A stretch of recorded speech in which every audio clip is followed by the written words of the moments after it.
The small suburban street of Oakwood was peaceful that afternoon, bathed in the golden hues of autumn sunlight. Jack Palmer, a quiet man in his late 30s, stood by the window of his modest home, watching the slow march of time through the changing leaves. It was October 31st, the annual Halloween celebration, when children would soon flood the street in their costumes, laughing and shouting for treats. But this year, something felt different. Jack had always enjoyed the innocent chaos of Halloween night. It gave him a strange sense of comfort, a reminder of his own childhood, where the darkness was playful rather than ominous. He lived alone now, after a difficult divorce, and Oakwood was the kind of quiet street where the most exciting event was a block party or a neighborhood barbecue. But this year, something lingered in the air, a tension, a subtle wrongness he couldn't quite place. As the sun dipped lower, casting long shadows across the street, Jack noticed a peculiar quiet. The usual bustle of children preparing for the night ahead was absent. The street seemed eerily still. No laughter. No excited chatter. The autumn breeze rustled through the trees, but even that seemed muted, as if nature itself was holding its breath. Then, just as dusk fell, the children began to appear. One by one, they emerged from their homes, dressed in their usual Halloween attire: witches, skeletons, vampires, the familiar shapes of childhood imagination.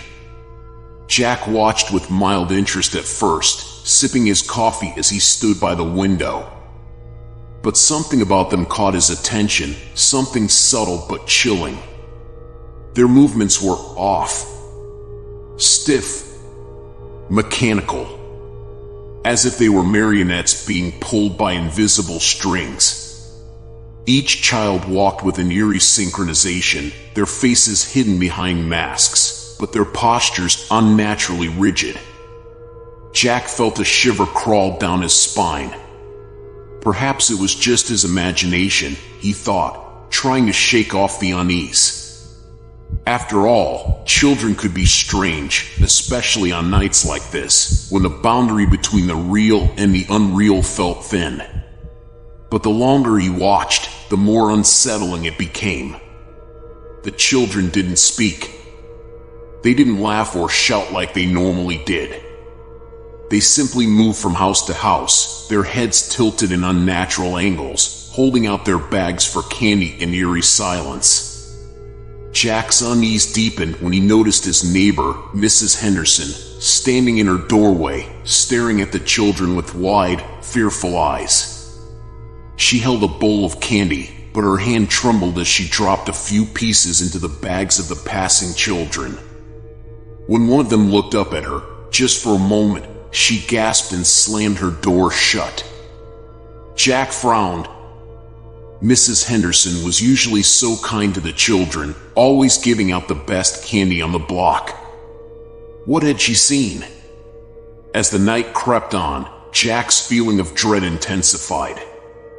The children continued their silent procession, moving in perfect unison, as if choreographed by some unseen force. The air grew colder, and the shadows seemed to lengthen unnaturally.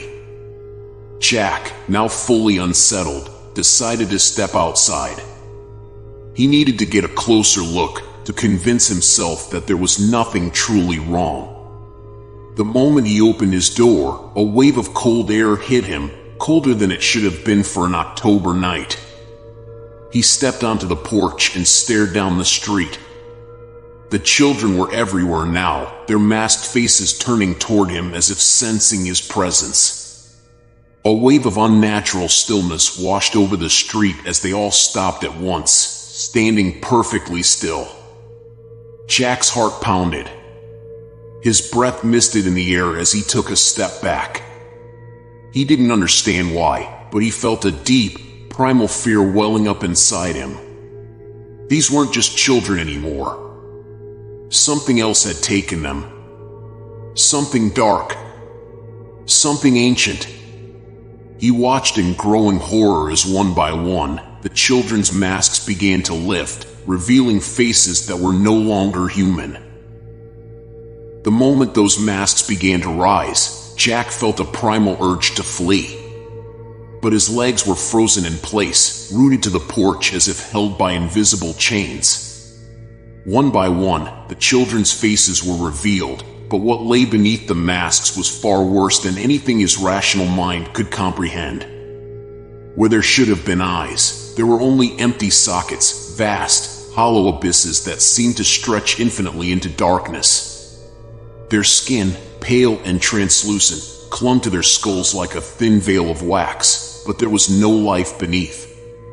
No flicker of emotion. No trace of humanity. Their mouths hung slightly open, as if they had forgotten how to form words, their breath a mist of cold air escaping into the night. Jack felt his stomach turn. These were not children. These were husks, empty vessels animated by some dark force. And they were all staring directly at him. Suddenly, they began to move again, but this time, they no longer followed the pattern of trick-or-treating. The silent procession was over. Instead, they moved toward him, their hollow eyes locked onto him with an intensity that made his skin crawl. Their steps were slow, deliberate, and synchronized, like a macabre dance of the soulless. Panic surged through Jack as he stumbled backward into his house, slamming the door shut. His heart pounded in his chest, and his breath came in short, ragged bursts. He leaned against the door, trying to calm himself, but the horror of what he had just seen gnawed at his mind like a relentless predator. What were they? Where had they come from? How had they become that?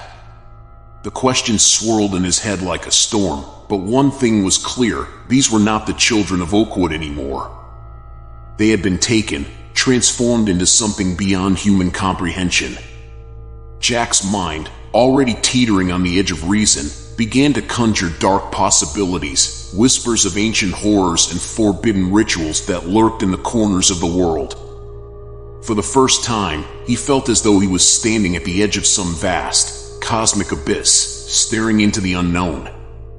As he struggled to regain control of his thoughts, Jack noticed something strange, an odd, rhythmic tapping sound coming from the windows. His blood ran cold as he realized what it was. The children were tapping on the glass, their soulless faces pressed against the panes, their hollow eyes staring into his home with an eerie persistence. There was no expression on their faces, no sign of malice or anger, just a cold, detached gaze that made him feel like prey. Desperation clawed at Jack's mind. He rushed to the window, pulling the curtain shut, but the tapping continued, relentless and unyielding. He could hear it now from every window in the house, a slow, methodical rhythm that echoed through the walls. It was as if they were trying to get inside, not to harm him, but to bring him into their soulless procession. In the growing terror, Jack's thoughts turned to the other parents on the street. Surely, they had noticed the change in their children by now. Surely, someone would come, someone would call for help, someone would do something. But the street outside remained unnervingly silent. No one was stepping outside. No one was calling out in fear or alarm. It was as if the entire neighborhood had fallen under some dark enchantment, a veil of silence that stretched over the houses like a suffocating fog. The tapping grew louder. Jack backed away from the windows, his mind racing. He needed to find answers. He needed to understand what was happening before it was too late. He grabbed his phone, frantically scrolling through his contacts, trying to think of someone, anyone, who might know what to do. But the signal was gone. No bars. No connection to the outside world. The walls of his home, once a place of comfort and safety, now felt like a prison. And then, just as suddenly as it had begun, the tapping stopped. Jack stood frozen in the center of his living room, the silence pressing down on him like a weight. He waited, breath held, listening for any sound, any sign that they had gone. But the quiet stretched on, deep and oppressive, broken only by the faint creak of the old house settling. Slowly, cautiously, he moved toward the window, pulling back the edge of the curtain just enough to peek outside. The street was empty. The children were gone. For a moment, he felt a flicker of hope. Maybe it was over. Maybe whatever dark force had taken hold of them had passed. But as his gaze drifted down the street, he saw something that made his heart stop. At the end of the block, standing beneath the shadow of a gnarled old oak tree, was a figure. Tall, cloaked in darkness, it stood perfectly still, watching. Jack's mouth went dry. He couldn't make out its features, but he could feel its eyes on him, cold and ancient. It radiated an aura of malevolence, a presence that felt as old as the earth itself, and as it stood there, unmoving, Jack understood with a sickening certainty. This thing, this entity, was what had taken the children. And now, it was coming for him. The figure beneath the oak tree didn't move. It didn't need to. Its presence alone was enough to make the air feel heavy, thick with an ancient malice that Jack could barely comprehend.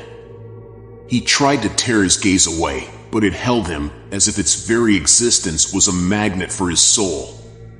The thing was tall, impossibly tall, and yet its form seemed to flicker at the edges, as though it were not entirely in this world, as though it existed in some space between the known and the unknown. Jack felt his body tremble. His mind, already stretched to the brink, grasped for something rational, some explanation that didn't involve ancient horrors or eldritch beings. But the rationality of Oakwood, the suburb he'd known all his life, had long since dissolved into a nightmare from which there seemed to be no waking. He stumbled back from the window, his breath coming in short, ragged bursts. His thoughts spiraled, cycling between confusion, dread, and the unbearable weight of what he had just seen. What was it? Some kind of ghost? A demon? No, it was older than that, older than the very concept of demons. Jack could feel it in his bones, that sense of primordial wrongness, as if the world had shifted ever so slightly off its axis, leaving him adrift in a realm where the rules no longer applied. The children. The thought struck him like a dagger. Whatever this thing was, it had taken the children. It had hollowed them out, left them as empty vessels, mindless things that had only the appearance of what they once were. But why? What purpose did this horror serve? Jack had no answers, only the creeping realization that it wasn't finished. It wouldn't stop with the children. It was coming for everyone. Suddenly, the temperature in the room plummeted. Jack's breath misted in front of him as an unnatural chill settled over the house. The lights flickered and dimmed, casting long shadows that seemed to stretch and twist in unnatural shapes. His heart raced. He knew instinctively that whatever power had seized the children was now inside his home. A low, rhythmic thumping began to echo through the house, slow and deliberate, as though something heavy and ancient was moving beneath the floorboards. Jack's mind screamed at him to flee, but his feet were rooted to the spot. The sound was coming closer now, vibrating through the walls and the floor. It wasn't a footstep. It was something far worse. It was the sound of something crawling, something too large to belong in this world. Jack's vision blurred as a wave of dizziness overtook him. The walls of his home seemed to warp and shift, bending inwards, as though the structure itself was being devoured by the dark force that now surrounded him.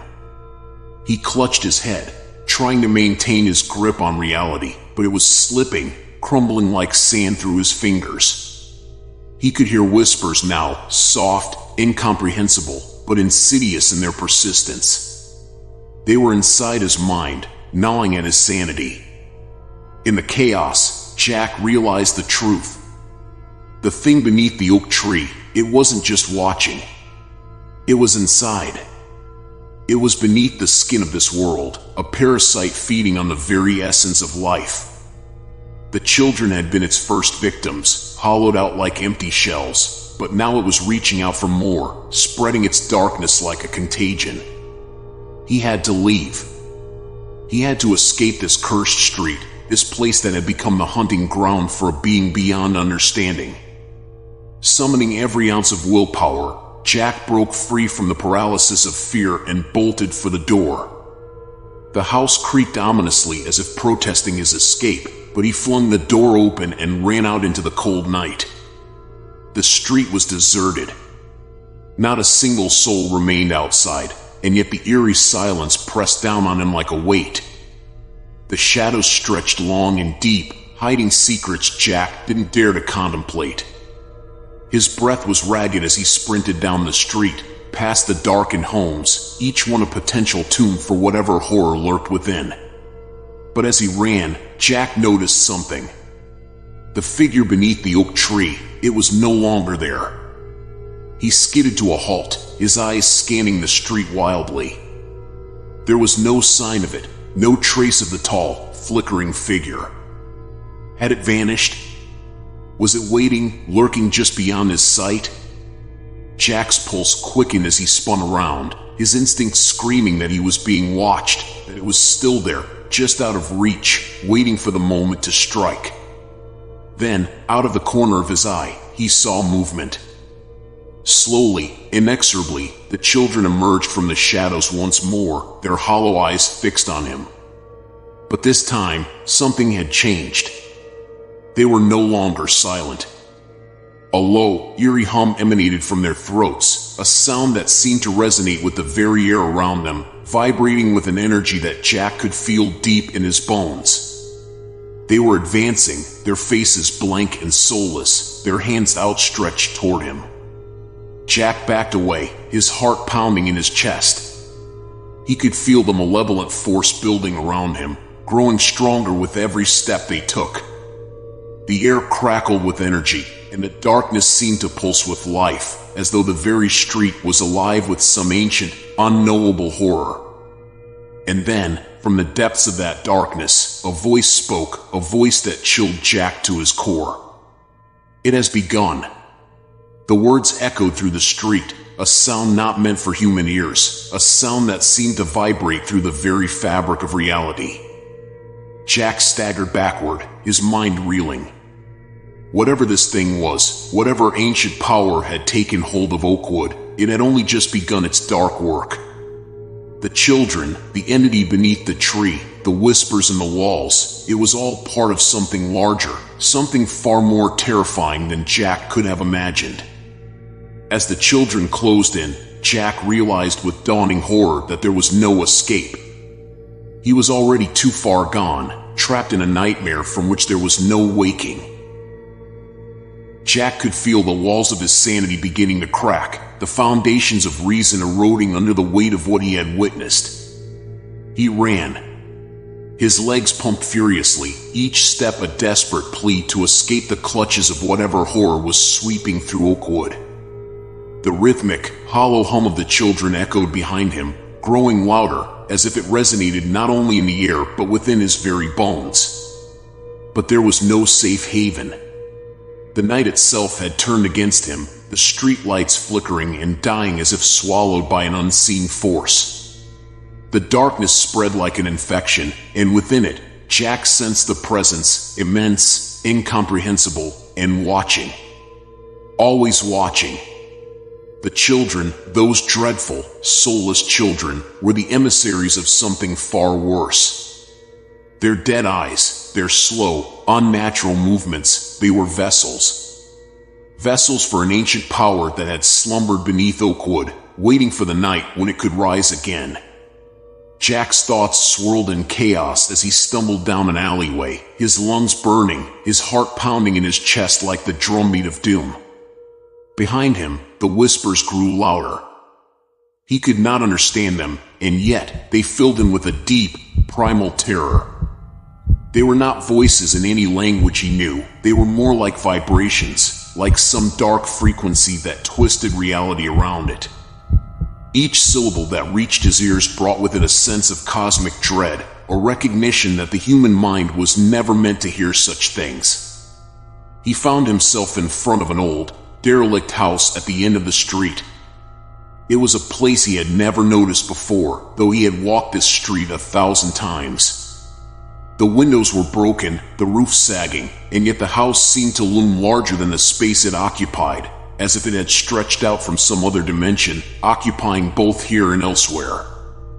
The door creaked open, not by any force Jack could see, but as though it had been waiting for him. His mind screamed at him to turn back, to run, but his body moved forward, drawn by a force he could not resist. The house swallowed him whole as he stepped across the threshold, the door slamming shut behind him with a finality that left him no illusions about escape. Inside, the air was thick, oppressive, carrying the stench of decay and something older, something ancient and foul that clawed at Jack's throat. The floorboards groaned beneath his feet as he moved deeper into the darkness, his eyes straining to make sense of the shapes and shadows that shifted at the edges of his vision. And then, in the center of the room, he saw it. A figure, not unlike the one that had stood beneath the oak tree, but closer now, more defined, and far more grotesque. It towered over him, its form a mass of writhing, shadowy limbs that seemed to defy the laws of nature. Its face, or what passed for a face, was a void, a gaping nothingness from which the whispers seemed to emanate. Jack could feel its eyes, though there were none, boring into him, reading his thoughts, his fears, his very soul. The children were there too, standing in a perfect circle around the figure. Their faces were blank, their eyes dull and lifeless, but their mouths moved in unison, speaking that awful, guttural language that Jack could not understand, but somehow felt deep within his marrow. The sound was not for him, it was for the thing in the center. They were calling to it, summoning it, feeding it. And the thing was growing. Jack could feel the air around him distorting, warping under the weight of the entity's presence. The walls of the house seemed to bend and twist as if reality itself was unraveling. It was as though he had stepped into a space that existed outside of time, a pocket of pure madness where the rules of the universe no longer applied. The whispers grew louder, a cacophony that filled his mind until he thought his skull would split from the pressure. The figure loomed over him, its shadowy limbs reaching out, tendrils of darkness snaking toward him, wrapping around his body, his soul. And then it spoke. Not in words, but in thoughts, alien, incomprehensible thoughts that twisted and fragmented as they entered Jack's mind. "You are nothing." The words tore through his consciousness, shattering what remained of his sanity. He tried to scream, but no sound came. The darkness tightened its grip, suffocating him, crushing him under the weight of its ancient, malevolent will. And in that moment, Jack understood. The children, those empty, soulless children, had been hollowed out by this thing. It had taken them, consumed their essence, and left behind only shells. And now, it was doing the same to him. It was feeding on him, devouring his mind, his soul, piece by piece. The last thing he saw before the darkness consumed him entirely was the children, their lifeless eyes fixed on him, their mouths still moving in that awful, rhythmic chant. Jack was no longer running. There was nowhere left to flee. The darkness that had swallowed Oakwood had now settled inside him, coiling like a serpent around his mind, squeezing tighter with each passing moment. He stood motionless in the derelict house, his eyes fixated on the grotesque figure looming before him, but his mind had already begun to fracture. The whispers, they had evolved into something else.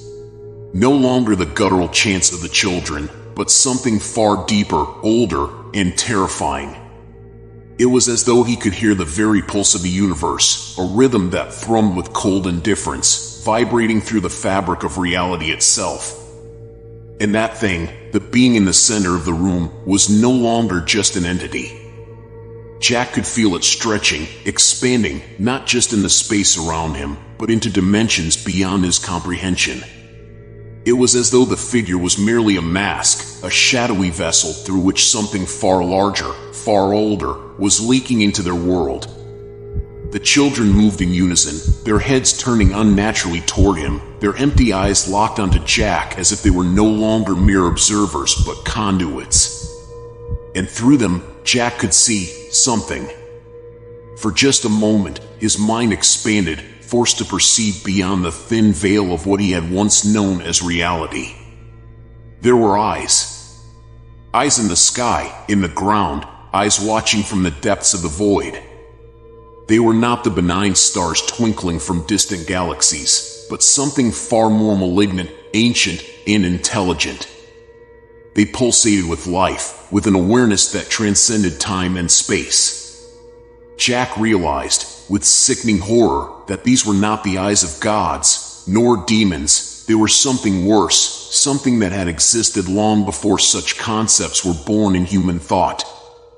In the split second that Jack's mind touched the vastness of the cosmos, he felt it, an overwhelming indifference. The thing, the force behind the children, behind the entity, had no concern for human life, for good or evil, or for the universe itself. It was a hunger, a cosmic need to consume, to hollow out existence. Jack was nothing more than another morsel in its path, a brief, flickering light that would be extinguished without even a whisper of acknowledgement. Jack staggered backward, clutching at his temples as the vision tore through his mind. The ground beneath him warped, as though the very earth was rejecting him, displacing him from reality. He tried to scream, but the sound came out as a choking, strangled cry, barely human. The darkness thickened, the oppressive weight of the house crushing down on him, and the whispers returned, louder now, but no longer directed at him. They were summoning.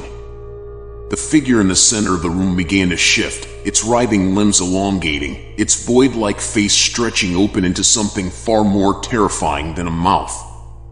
Jack realized with growing dread that it was not a being in and of itself. It was merely a doorway, a conduit for something that was still waiting in the darkness beyond the stars, something vast and incomprehensible. The house shuddered. The walls seemed to peel away, revealing not the streets of Oakwood, but an expanse of blackness that went on forever. Beyond the walls, the town was gone, consumed in the ever-growing shadow that seeped from the figure's form. Jack could see the faint outlines of the children, their bodies now fully hollowed, drawn toward the thing like moths to a flame. They marched without will, without thought, disappearing one by one into the gaping void of the figure's face. Jack was paralyzed by the sheer weight of his revelation. This was not a town haunted by some local malevolence, not a horror bound by the constraints of time or place. Oakwood had been marked, chosen as the site of an awakening, an opening between their fragile world and the infinite dark beyond. The children were only the beginning. As Jack stood there, the last vestiges of his sanity slipping away, he felt a cold, terrible truth take root in his mind. Whatever was coming through that door, whatever ancient power was rising, it had no interest in him or humanity. He was insignificant. Humanity itself was insignificant. They were specks of dust floating in the endless, uncaring void of the cosmos. And yet, they would all be consumed. The figure reached for him. It did not move like flesh and bone, but like shadow, extending its tendrils into Jack's chest. His heart stuttered, his breath freezing in his throat. He felt himself being pulled toward it, toward the yawning maw of nothingness that waited beyond. His vision blurred, and for a brief moment, he saw himself, not as he was, but as something less, something hollow. His soul, his essence, was unraveling, spiraling into the darkness. And then came the voice. It was not a sound, but a presence alien, distant, and yet intimately familiar. It spoke directly into his mind, bypassing language and thought, injecting pure, cold knowledge into his very being. You have seen, you have glimpsed the truth. But the truth will consume you, as it has consumed all who came before. Jack fell to his knees, his body trembling under the weight of the knowledge forced upon him. There was no escape. There was no fight to be won. The children, the town, everything would be consumed, and he would simply be the next in line. His vision faded. The whispers grew louder, deafening now, as the last fragments of his mind were drawn into the void. And then, there was only darkness. In the engulfing darkness, Jack felt a sudden weightlessness, as if he were being untethered from the earthly plane. He had no idea how long he had been submerged in that oppressive void, but when he finally opened his eyes, he was no longer in the derelict house. The remnants of Oakwood had faded entirely from his memory, replaced by an incomprehensible expanse of shadows and shifting shapes that defied any attempt at understanding. He was standing on the precipice of an abyss, the ground beneath him swirling like liquid ink. The whispers returned, but this time, they carried an urgency that was palpable, threading through the very essence of his being. The voice he had heard moments before echoed again, resonating through the abyss, reverberating within the marrow of his bones. "You are chosen," it said, though Jack felt the weight of that designation hanging like a noose around his neck. Chosen for what? To be a mere pawn in a cosmic game, a fragment of a nightmare that spanned time and space? He had witnessed the truth, seen the void from which this malevolence arose, and now he understood that there was no redemption, no escape from the dark tendrils of fate that had ensnared him. Around him, the shadows coalesced into forms that flickered like candle flames, figures that were both familiar and alien. Jack's heart raced as he recognized the children of Oakwood, their expressions blank, their eyes reflecting an unfathomable abyss, mirroring the darkness that had claimed them. They moved toward him, their small hands reaching out, not in fear or despair, but with a terrifying eagerness that made his skin crawl. Jack's voice trembled as he called out to them, "What have they done to you?" But there was no response. Instead, their mouths opened, and from those small, innocent lips came the chilling, melodic whispers he had heard before, layered upon one another, creating a cacophony that filled the void around him.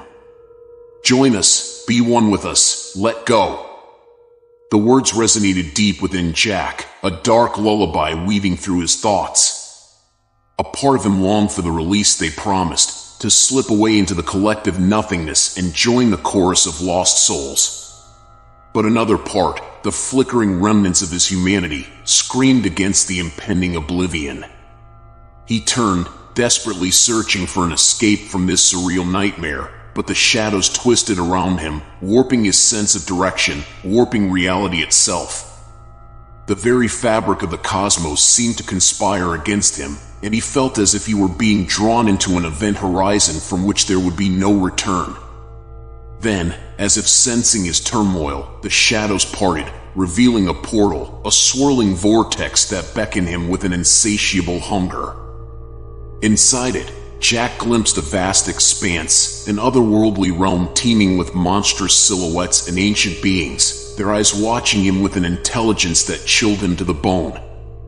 It was a realm where time held no dominion, where the laws of physics were but mere suggestions. "This is your fate," the voice echoed, now tinged with a hypnotic resonance. "To transcend the frailties of flesh, to embrace the darkness that lies within. You are but a whisper in the grand design of existence, Jack. Accept it."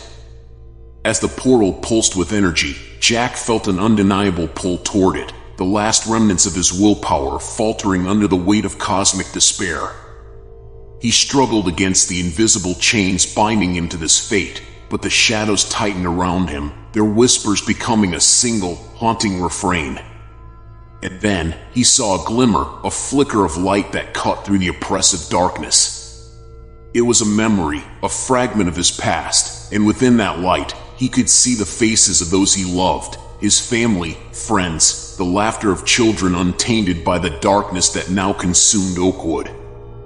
A fierce determination ignited within him, battling against the encroaching void.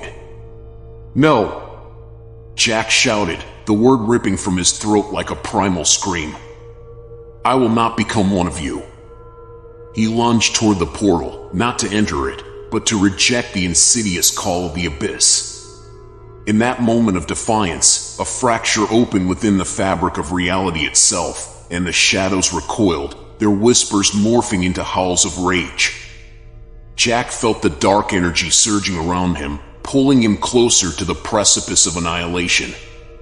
But he held firm, fueled by the love and memories that anchored him to the world he had known. With every ounce of strength, he envisioned the light overpowering the darkness, imagined it consuming the shadows that had once seemed insurmountable.